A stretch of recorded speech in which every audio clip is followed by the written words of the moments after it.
사연 살롱을 찾아주셔서 감사합니다. 30대 여성이에요. 저는 평소에 좋은 일을 하면 좋은 일이 돌아오고 나쁜 일을 하면 나쁜 일 역시 돌아온다고 믿고 살았어요. 그리고 그 믿음은 얼마 전 현실로 증명이 되었죠. 제가 이렇게 사연을 보내게 된 것도 바로 그 일 때문이에요. 당시 저는 우리나라 3대 명문대 중 하나인 K대학교 법학과에 다니고 있었어요. 저는 중고등학교 때부터 무언가에 꽂히면 꼭 해내고 마는 성격이었거든요. 그런 제게 공부는 자존심과도 같은 거였죠. 그래서 누구보다 열심히 해왔고요. 저희 엄마한테는 고액 과외 한번 받지 않고도 명문대에 진학한 딸이 늘 자랑거리였어요. 하지만 이런 기쁨도 잠시 아빠가 운영하시던 건축 관련 회사가 기울기 시작하면서 저희 집에 시련이 닥치기 시작했죠. 살던 집에서도 이사를 해야 했고 전업주부였던 엄마도 일을 하셔야 할 정도로 집 사정이 좋지 못했어요. 어수선한 환경 때문인지 저는 그동안 한 번도 놓친 적 없던 장학금을 놓치고 말았어요. 그 바람에 계획에 없던 휴학을 하게 되었고요. 당장 제가 사용하는 휴대폰 요금이라도 내려면 돈을 벌어야 하는 상황이었어요. 다행히 평소 저를 예뻐해 주시던 엄마의 친구분 도움으로 대형 로펌에서 아르바이트를 하게 되었어요. 로펌이라니. 비록 아르바이트였지만 전 꿈의 직장에 다니게 된 게 마냥 좋기만 했어요. 나도 빨리 이쪽 일을 하는 버젓한 사람이 되고 싶다는 생각을 하며 출근을 했죠. 로펌에서 제가 하는 일이라고는 눈에 띄지도 않는 청소나 잔심부름이 고작이었지만 타고난 머리로 일도 빨리 배우고 야무지게 잘하니 사무장님들이 예뻐해 주시더군요. 덕분에 저는 아르바이트였지만 일의 재미를 느꼈고 저도 로펌의 일원이 된 것 같아 즐겁게 생활할 수 있었어요. 그렇게 저는 로펌에 완벽하게 적응하게 되었고 그러면서 저보다 6살 많은 젊은 사무장님과 친해졌어요. 당시 제 연애 경력은 또래 남자친구랑 100일 정도 사귄 게 고작이라서 어른 남자의 매력에 마음이 흔들리게 되었죠. 사무장님은 외모도 뛰어난 데다 옷도 잘 입고 말솜씨도 좋아서 여직원들이 호감을 갖고 호시탐탐 노리고 있었어요. 자신감 하나는 어디서도 빠지지 않는 저였지만 정직원도 아니고 아직 대학 졸업도 못한 처지라 짝사랑으로 만족하기로 일찌감치 마음을 먹었더랬죠. 하지만 그런 저에게도 기회가 찾아왔어요. 그날은 월급날이었어요. 모두 같은 날 월급을 받았기에 사람들은 신이 나서 오랜만에 회식을 하자고 했죠. 사실 전 회식은 처음이라 은근히 기대가 되더라고요. 마침 제 환영회를 겸하는 자리라서 저는 폭탄주를 릴레이로 마시게 되었어요.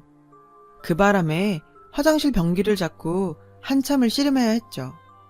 머리가 깨져나갈 것 같아서 이러다 죽는 게 아닐까 할 때쯤 제 눈에 아른하게 사무장님의 얼굴이 보이는 거예요. 괜찮아? 많이 힘들면 내가 말해줄 테니까 집에 가도 돼. 상냥한 사무장님의 말투에 저는 어디서 그런 용기가 났는지 그대로 그에게 입을 맞췄지 뭐예요. 그리곤 술이 확 깨버렸죠. 술 때문인지 창피해서인지 저는 얼굴이 빨갛게 달아올라서 서둘러 가게를 빠져나왔어요. 가게가 멀어지자 그제야 저는 길가에서 자책했어요. 미쳤어. 어쩌자고 그런 짓을. 하지만 이미 엎질러진 물이었고 전 당장 내일 출근해서 그 사람 얼굴을 어떻게 보나 걱정이 태산이었죠. 혹시 여직원들이 봤으면 어쩌나 별의별 생각이 다 들더라고요. 그때였어요. 제 뒤에서 자동차 한 대가 크락션을 빵빵거리며 다가오더라고요. 놀라서 옆으로 비켜보니 사무장님의 차였어요. 타! 데려다 줄게. 그가 말하더군요. 전 등을 돌려 얼굴을 숨겼죠. 뭐 하는 거야? 그런 대범한 짓을 벌여놓군. 설마 이제 와서 내숭 떠는 건 아니지? 그는 제가 창피해할까봐 일부러 농담조로 말하더라고요. 저는 차마 그 사람을 쳐다볼 수가 없었지만 에라 모르겠다 하는 심정으로 눈 딱 감고 차에 올랐어요. 운전하는 사무장님의 옆모습을 보니 미친 듯이 심장이 뛰었어요. 제 심장 소리가 밖에까지 들리지 않을까 걱정이 될 정도로요. 그래서 무슨 말이라도 해야겠다 생각한 그때, 집이 어디야? 거기 내비에 집 주소 좀 찍어볼래? 운전 중이던 그는 제게 말했어요. 저는 잠시 망설이다 집 주소를 내비게이션에 입력했죠. 가깝네? 네. 저는 짧게 대답했고 우리 둘의 대화는 거기서 끝이 났어요. 이후론 어색한 침묵이 흘렀죠. 이런 분위기가 불편했던 저는 무슨 말이라도 해야겠다고 생각했어요. 머리를 굴려봤지만 폭탄주 때문인지 대화거리가 떠오르지 않더군요. 그런데 3학년이라고 했나? 남자친구는 있어? 제가 머리를 막 굴리고 있던 그때 그가 먼저 저에게 물었어요. 저는 냉큼 없다고 대답하곤 사무장님은요? 라고 되물었죠. 사실 여직원들 사이에서도 그에게 여자친구가 있다 없다 말들이 많았어요. 확인해보고 싶더라고요. 없는데. 그의 대답에 전 소리를 지를 뻔했어요. 집에서 장가가라고 안 하세요? 이상형은 어떤 여자예요? 아까는 떠오르지 않았던 질문들이 본물 터지듯 쏟아졌어요. 그는 잠시 생각하더니 자긴 귀여운 여자를 좋아한다더라고요. 그리고 부모님들께서 만나는 여자 없냐고 물어보시는 정도라고 대답했고요. 그렇게 그와 있는 시간이 조금씩 편안해질 즈음 애석하게도 그의 차가 저희 집 앞에 도착했어요. 저는 내친 김에 용기를 내보기로 했죠. 이런 기회는 자주 오는 게 아니니까요. 저기 골목으로 가면 편의점이 있는데 우리 가서 컵라면 먹을래요? 저는 사무장님과 좀 더 같이 있고 싶은 마음에 라면을 먹자고 제안했어요. 그랬더니 그러자고 하더라고요. 우린 편의점 테이블에 마주 앉아 컵라면이 있기를 기다리고 있었어요. 이 시간에 이런 거 먹으면 살찌는 거 알지? 사무장님이 절 보며 말하더군요. 그런 말 하는 거 여자한테 실례거든요. 저는 일부러 더 툴툴거리며 말했죠. 술 먹고 아무 남자한테 뽀뽀하는 건 더 실례거든. 사무장님은 귀엽게 입을 삐죽였어요. 그런 그의 모습에 저는 웃고 말았죠. 우리는 라면을 먹으며 이야기를 나눴고 서로에게 호감이 있음을 알게 되었어요. 그렇게 우린 그날 이후 비밀 연애를 시작하게 되었어요. 몰래 하는 사랑이 더 뜨겁다고 우리는 회사에서 연애하듯 만남을 이어갔어요. 화장실에 가면 슬쩍 만나고 점심시간에 티 안 나게 옆에 앉는 등 스릴 있는 연애를 이어갔죠. 그리고 무엇보다 비밀 연애의 묘미는 여직원들이 그에게 관심을 끌려고 작당을 벌일 때였어요. 아무리 그들이 끼를 부려봐도 이미 그는 내 거라는 사실에 전 남모를 희열을 느꼈거든요. 그렇게 몇 달의 시간이 흘렀어요. 제 또래의 남자보다 어른 남자와의 연애는 뭐랄까, 그간 제가 경험하지 못한 레벨이라고 할까요? 아무튼 그와의 시간은 정말 꿈 같았죠. 그날이 오기 전까지는요. 그날은 지방에 사는 그의 부모님이 친척 결혼식이 있다며 서울에 오신 날이었어요. 그는 부모님을 모시고 식장에 다녀와야 했고 하룻밤 주무시고 가신다 해서 그 주의 주말은 못 만날 것 같다고 미리 얘기를 하더라고요. 저는 부모님이 오시는 건데 당연히 알았다고 했고요. 그런데 그날 저녁 그에게 연락이 온 거예요. 부모님께 제 얘기를 했더니 절 만나고 싶다고 하셨다는 거예요. 갑작스러운 말에 당황했지만 이참에 그의 부모님께 잘 보여놓으면 좋지 않을까 생각해서 급하게 나갈 준비를 했어요. 최대한 얌전한 차림으로요. 그렇게 떨리는 첫 대면의 순간이 왔어요. 왔어? 이 친구가 제가 아까 말한 현주예요. 현주야, 우리 부모님이셔. 인사해. 그의 소개에 저는 최대한 예의를 갖춰 인사를 하곤 자리에 앉았어요. K대 학생이라면서요? 지금도 기억하는 그의 어머니의 첫 질문이었죠. 네, 휴학 중이에요. 왜? 어디 유학이라도 가려고 그러나? 요즘은 다들 스펙 쌓는다고 1, 2년 정도는 휴학한다고 듣긴 했어요. 어머님 말에 저는 난감했어요. 사실대로 말하면 너무 비참할 것 같고, 그렇다고 거짓말을 하자니 이미 그가 제 휴학 사유를 알고 있었기 때문에 그럴 수도 없었거든요. 엄마, 초면에 그런 질문은 좀... 그는 난처해하는 제 모습을 보곤 상황을 수습하려고 했어요. 왜? 내 질문이 실례가 됐니? 그의 어머니는 쉽게 그만두지 않을 눈치였어요. 그래서 전 솔직하게 말해야겠다 생각했죠. 그렇게 제가 막 입을 때려는 순간 그가 하지 말라고 고개를 가로젓는 게 보이더라고요. 그 순간 알 수 있었어요. 그의 부모님은 조건을 많이 따지는 분이라는 걸요. 제가 말을 하려다 그만두자 어머님은 저를 수상하게 보시는 것 같았어요. 그래서 전 아무 말이라도 해야 했죠. 곧 졸업인데 제가 너무 사회 경험이 없는 것 같아서 이것저것 많이 해보려고 휴학하게 됐어요. 제 대답에 썩 만족스럽진 않지만 어머님은 고개를 끄덕이시더군요.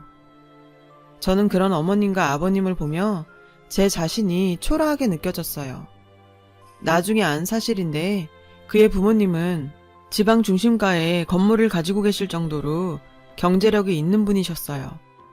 아들 셋을 모두 유학까지 보내시고 그 건물에 거주하면서 상가 임대료를 받아 생활하시는 분들이셨죠. 그 동네에서 남부럽지 않게 살면서 자식들도 잘 키웠다 소문난 집 중 하나였던 거예요. 법대를 나와 유학까지 다녀온 당신의 아들은 충분히 변호사까지 될 수 있는데 사법고시를 보는 게 귀찮아서 저러고 산다며 저에게 자랑 같은 하소연을 하시더라고요.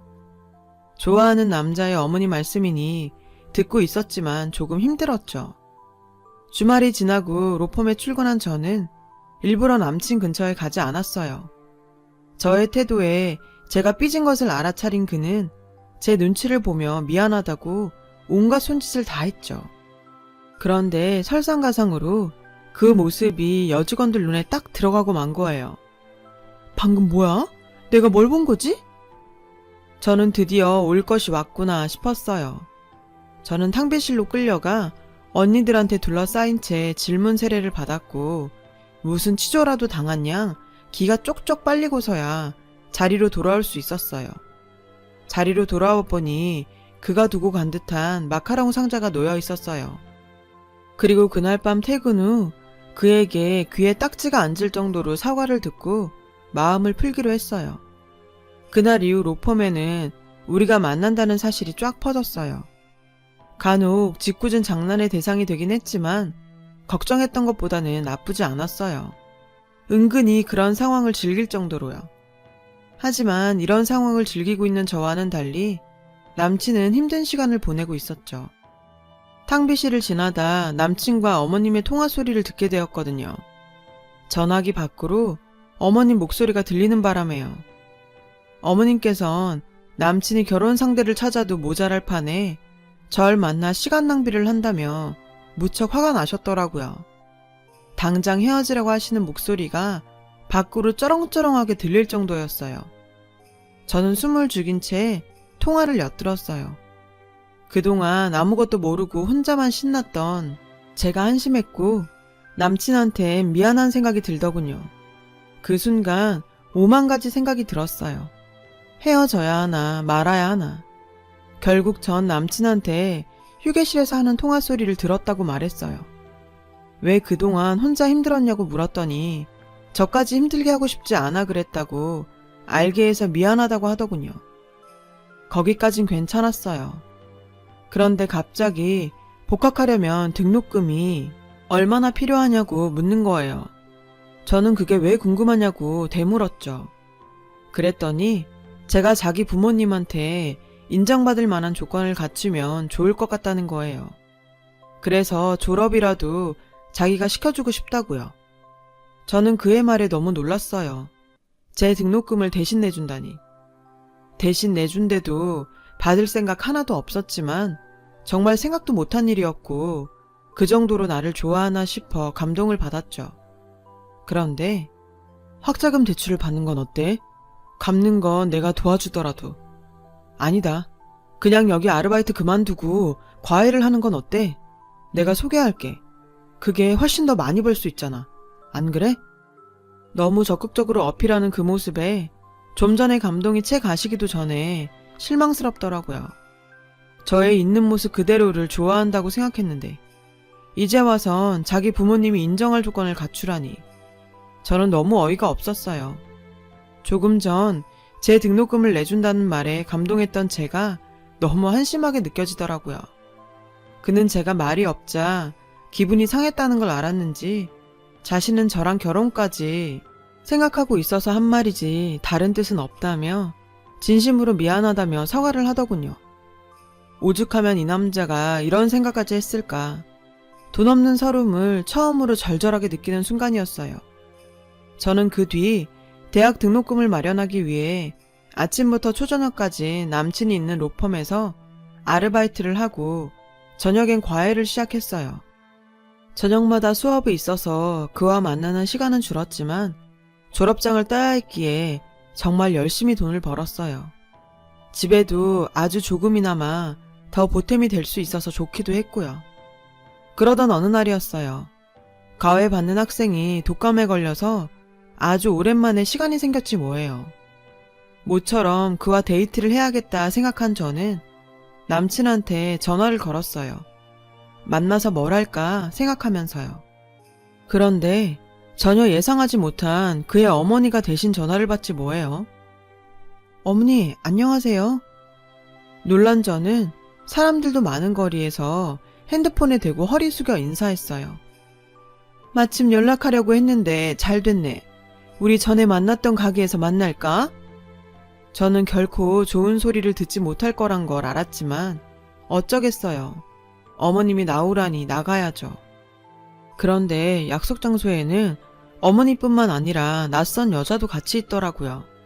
왠지 불길했어요. 아니나 다를까 어머님은 제가 자리에 앉기도 전에 제게 여자를 소개하시더군요.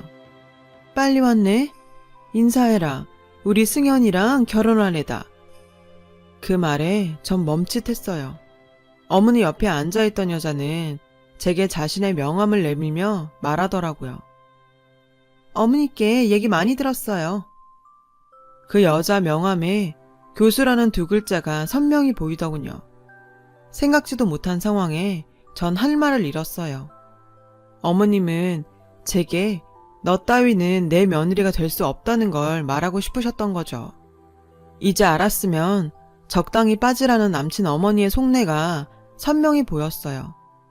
그야말로 이 자리는 저에게 제대로 망신을 줘서 당신 아들한테서 떼어놓겠다고 작정한 자리가 분명했어요. 저는 마음을 굳게 먹고 말했어요. 어머니, 제가 아무리 싫으셔도 승현 씨 몰래 이러시는 건 좀 아닌 것 같아요. 저 복학하려고 거의 준비도 끝났어요. 졸업하면 로펌에 취직하거나 아니면 사법고시 준비해서. 어머머, 사법고시요? 제 말이 끝나지도 않았는데 오늘 처음 본 여자가 제 말을 끊고 비웃더군요.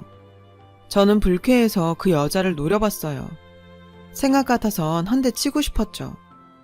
그러자 남친 어머님이 그 여자를 며느리라고 부르며 제게 나를 세우지 뭐예요? 어머 얘, 너 지금 우리 며느리를 노려보는 거니? 얘 웃기는 애네? 고졸인 주제에 꿈도 크지. 사법고시가 무슨 운전면허증 따는 건 줄 아니? 우리 아들같이 똑똑한 애도 힘들어하는 시험을 니깎게 할 수 있을 것 같냐고. 어림도 없는 소리지. 저는 자존심이 상했지만 그래도 남친과 헤어지고 싶지 않았기에 다시 한번 어머님께 말씀드렸어요. 저 모르게 그 사람한테 헤어지라고 압력 넣으신 거 다 알고 있었어요. 저 어머님한테 인정받고 싶어서 노력하고 있어요. 그러니 조금만 더 기다려주시면 안 될까요? 그의 어머니는 제 말에 기가 차다는 듯 콧방귀를 끼더군요. 누가 들으면 오해하겠네. 내가 언제 우리 귀한 아들한테 압력을 넣었다고 그러니? 이렇게 훌륭한 며느리까지 데려온 애한테. 어머님 말에 망치로 머리를 얻어맞은 것처럼 혼란스러웠어요. 그런 저를 보며 여자는 더는 못 봐주겠다는 듯 저에게 자신의 핸드폰을 건네주더군요. 그녀의 핸드폰에는 다정한 연인의 사진이 여러 장이 있었어요. 그 사진 속 연인은 다름 아닌 제 남친과 바로 제 앞에 앉아있는 여자였어요. 기가 막혀서 아무 말도 할 수 없더군요. 이 사진이 어머님과 제가 일방적으로 그쪽한테 이러는 게 아니라는 증거가 되겠죠? 내가 제자 같아 사는 말인데 어울리지도 않는 어린놀이는 그만하고 나이에 맞게 노세요. 여기 있는 어머님과 여자보다 남친이 더 괘씸했어요. 제가 등록금을 마련하고 있던 그 시간에 자긴 양다리를 걸치고 있었다니 도저히 참을 수가 없었죠. 너무 분해서 아무 말도 못하는 저를 보며 두 여자는 이 상황이 만족스러웠는지 밝은 얼굴로 자리에서 일어났고 저는 끓어오르는 화에 도도한 교수님의 머리채를 확 잡아버렸어요. 그 바람에 카페는 순식간에 아수라장이 되었죠. 그러자 어머니는 소리쳤어요. 어머, 얘 좀 봐. 이제야 본성이 나오네. 없는 집 애들은 꼭 이렇게 티를 낸다니까. 어머님은 끝까지 절 깎아내리시더군요. 아무리 내가 발버둥 쳐도 저들이 원하는 방향으로 갈 수밖에 없는 이 상황에 전 화도 나고 억울해서 미칠 것 같았죠. 하지만 여기서 더 성질을 내봤자 뭐가 달라지겠어요. 저는 여자를 있는 힘껏 밀어버리고는 가게를 나왔어요. 그리고 다음날 로펌도 그만뒀어요. 그 사람을 보면 제가 그땐 어떻게 할지 저도 제가 무서웠거든요. 첫날은 울고 다음날은 죽은 사람처럼 천정만 보고 있었어요. 저를 로펌에 소개해 주셨던 엄마 친구분이 로펌에 퍼진 제 소문을 엄마한테 말했더군요. 엄마는 복학을 하라며 등록금을 빌려 오셨어요. 가난 때문에 딸이 그런 꼴을 당했다는 생각에 가슴이 찢어지는 것 같았다면서요. 전 엄마를 가슴 아프게 해드려서 너무 미안했지만 그 돈으로 복학을 하기로 결심했어요. 다시는 그런 치욕을 겪고 싶지 않았거든요. 그렇게 전 복학을 했고 정말 미친 듯이 공부만 했어요. 그러던 중 로펌에서 친하게 지냈던 직원을 통해 그의 소식을 듣게 되었죠. 다음 해 그 여교수와 결혼한다더군요. 저는 그들에게 복수하는 방법은 오로지 성공밖에 없다 생각하며 사법고시를 준비했어요. 목표가 뚜렷해지니 잠자는 시간도 아까울 정도였어요. 죽기 살기로 공부를 했어요. 그 결과 대학 졸업 후 사법고시 최종 합격이란 결실을 얻게 되었죠. 부모님께선 세상 누구보다 좋아하셨고 저는 모처럼 부모님께 제대로 효도한 것 같아서 무척 기뻤어요. 그리고 얼마 뒤 우리 집에 정말 좋은 일이 생겼어요. 아빠의 사업도 조금씩 펴가서 안정적이게 되었어요. 전보다 규모는 작아지긴 했지만 그래도 더 이상 돈 걱정 안 하고 살게 된 거죠. 지난 몇 년간 고생을 했던 우리 가족은 그날 행복의 눈물을 흘렸어요. 이후 저는 무사히 사법연수원 과정을 마쳤고 그렇게 바랬던 변호사 배지를 가슴에 달게 되었어요. 전 사법연수원을 좋은 성적으로 마친 덕에 대형 로펌들에서 러브콜을 받았어요. 그 중엔 지우고 싶은 흑역사의 로펌도 껴있더라고요. 저는 친분이 있는 직원을 통해 전 남친이 아직 거기에 근무하는지 알아봤어요. 다행히 아직 거기에 있더라고요. 이제야 비로소 복수할 때가 되었다고 생각한 저는 그 로펌으로 가기로 했어요. 신입 변호사인 저에게 로펌에선 고급 세단 한 대와 억대 연봉을 약속했어요. 그리고 드디어 첫 출근 날이 됐어요. 대표 변호사님이 저를 소개하자 로펌 사람들은 다들 놀라는 눈치였죠. 자기들 밑에서 자질구레한 일을 도맡아 했던 제가 자신들 상사라니 충격이 컸을 거예요. 그리고 그 중에서 가장 충격을 받은 사람은 바로 전 남친이었어요. 그 사람 얼굴을 보자 지난 일들이 파노라마처럼 스쳐갔어요. 더럽고 치사하고 분했던 순간들이요. 당시 그 사람은 제가 로펌을 그만두자 핸드폰 번호부터 바꾸고는 미안하다는 전화나 문자 하나 없었죠. 아마도 다신 볼 일 없다고 생각했을 거예요. 그런데 이렇게 제외한 거죠. 더 기가 찬 건 콧대 높은 와이프한테 버티지 못하고 이혼을 했는데 제가 변호사가 되어 다시 나타나니 저랑 다시 어째보려고 수작을 부린다는 거예요. 저는 어이가 없어서 그를 부하 직원 부리듯 하대했고 전부인으로 인한 트라우마인지 그는 저한테서도 멀어져 갔어요. 그리고 뜻밖의 기회가 찾아왔어요. 전 남친의 어머니가 자기 건물에 속썩이는 세입자가 있다며 아들이 일하는 로펌에 찾아온 거였죠. 사무장이랑 상담해도 된다고 말해도 당신은 변호사랑 상담할 거라고 박박 우겨서 변호사들이 일하는 탑층까지 행차한 거예요. 그러다 거기서 저랑 딱 마주친 거죠. 저를 못 알아본 어머니는 저에게 공손하게 다가와 이러더라고요. 변호사님, 저 상담 좀 해주세요. 우리 아들이 여기 사무장인데 같은 식구니까 모른 척 마시고요. 이 상황이 어찌나 웃기던지 참기 힘들 정도였죠. 어머니, 저는 못 배워서 도와드리기가 어려울 것 같은데요. 저는 그렇게 당신이 했던 말을 되돌려 주었어요. 이게 무슨 소린가 황당해하던 그의 어머니는 자신의 아들이 도착하자 그제야 저를 기억하는 것 같았어요. 어머, 후질구레 하더니 차림새는 못 알아볼 정도로 나아졌구나. 근데 고졸 너 아직 여기서 일하니? 그만둔 거 아니었어? 그 망신을 당하고도 이러고 있다니 넌 참 벨도 없는 애구나. 좀 전까지 선생님이라고 하시더니 무슨 병검술도 아니고 얼굴을 싹 바꾸는데 저는 기가 막혀 말이 다 안 나오더라고요. 전 남친은 자기 엄마한테 눈으로 저를 가리키군. 엄마, 쟤 이제 고졸 아니고 우리 로펌 변호사야. 더 망신당하지 말고 얼른 나가요. 그는 자신의 어머니를 잡아 끌고 나가려고 했어요. 그런데도 어머님은 막무가내였죠. 믿기 어렵다는 듯 제게 와 이렇게 말하더군요. 얘가 지금 무슨 소리야? 어떻게 고졸이 변호사가 돼? 전 이때다 싶어 눈 딱 내리깔고 또박또박 얘기했죠. 변호사라는 거 어떻게 되는지 정말 모르세요? 아, 맞다. 아드님은 귀찮아서 사법고시 안 본다고 했던가요? 사법고시란 게 귀찮고 말고 할 일인가요? 그냥 당신 아들은 못하는 겁니다. 좀 솔직해져 봐요. 누가 보면 아주머님 아들 이 로펌 대표라도 되는 줄 알겠더니 그냥 속물에 허세에 찌질 그 자체네요. 교양 없이 난동 피지 말고 당장 나가요. 이렇게 말을 하고 나니 정말 10년 묵은 채증이 내려가는 것 같더라고요. 저는 입꼬리가 저절로 올라갔어요. 제 말에 그와 그의 어머니는 기가 막힌다며 씩씩거렸죠. 저는 재판이 있어서 이만 가볼게요. 김 사무장님은 오늘 점심때까지 최혜란 씨 사건 기록 내 책상에 가져다 놓으세요. 전 남친한테 업무 지시를 하곤 유유히 그곳을 빠져나왔어요. 그 다음 이야기는 역시나 소식 빠른 여직원들을 통해 금방 알 수 있었는데요. 저의 변한 모습과 제가 당신 아들을 부려먹는 모습에 펄쩍 뛰던 그의 어머니가 갑자기 복통을 호소하시면서 응급차에 실려갔다고 하더라고요. 어찌나 통쾌하던지.